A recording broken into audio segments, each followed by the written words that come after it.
Dumako naman tayo sa Pag-asa DOST at alamin naman natin ang magiging panahon dahil alam naman natin na naging maulan nga kahapon at ngayon ay na-experience natin ang ulan ito.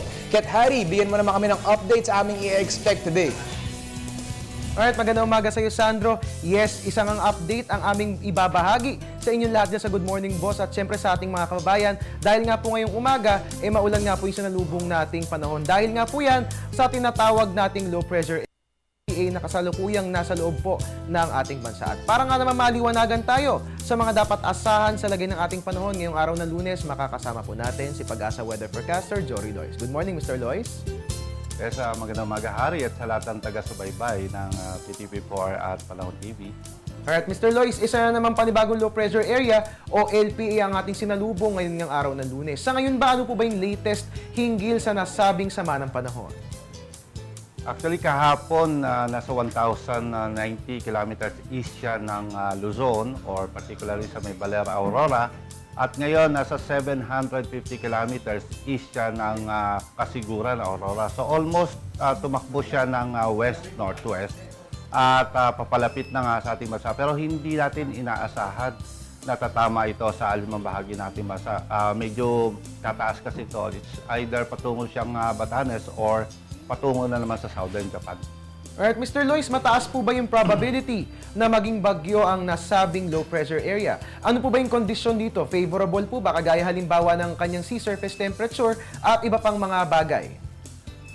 Ayun na nga, magaganda yung mga kondisyon na nakikita natin. So, sasabihin natin na pwedeng maging isang bagyo LPA na to.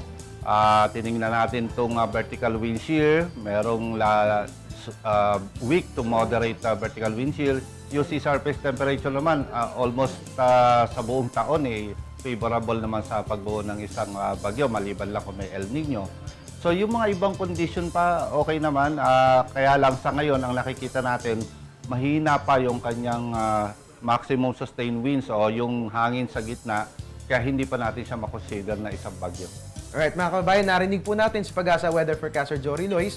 Favorable nga po yung mga conditions para nga po ma-develop into a tropical cyclone itong binabantayan nating low pressure area. So just the same, continuous monitoring ang ating gawin hinggil sa lagay ng ating panahon. At Mr. Lois, ayon nga sa weekly weather outlook na inalabas ng Pag-asa, meron pong tropical storm na kilala sa pangalang Mani at nandyan nga po yun ngayon sa bansang Japan. Ito po ba yung maka-apekto rin sa bansa? Actually, naka-apekto na siya. No? Yung mga pag-ulan natin kahapon na dulot ng habagat, hatak po ito ni Mani. Sa ngayon, napakalayo na ni Mani para maka-apekto sa limang bahagi or sa paghatak nito sa habagat. Kaya lang meron pa rin tayong monsoon trough, no? Dito sa Luzon area. Particularly kasi tatlo yung low pressure na nakikita natin na pwede mong na maging isang bagyo. So, kalinya nito yung monsoon trough, which meron pa rin siyang component ng southwest monsoon. Kaya nagkakaroon ng mga pag-ulan dito sa Southern Luzon, kasama na rin ang Visayas.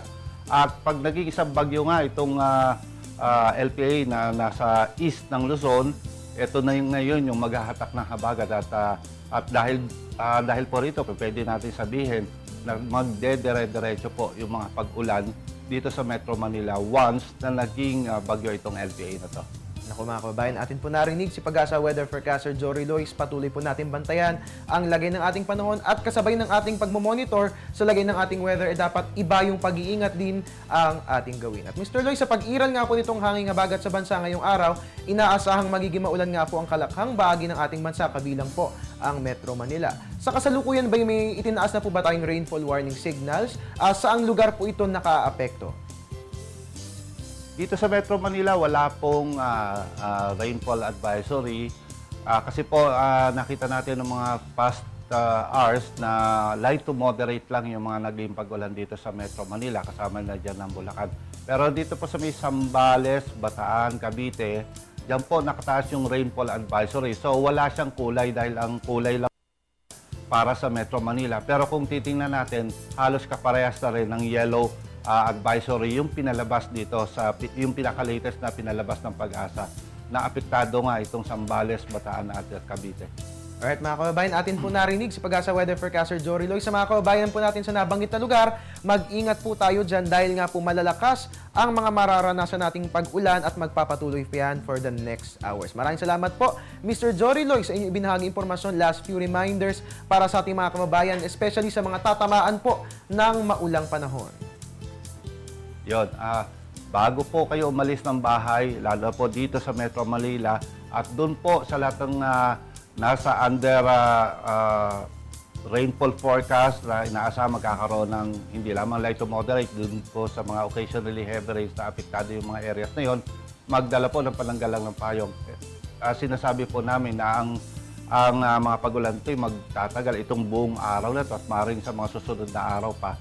So, patuloy ang aming paalala sa ating mga kababayan, lalo na doon sa mga low-lying areas na medyo mag-monitor na po kayo at tingnan po kung tumataas na po yung tubig sa inyong lugar.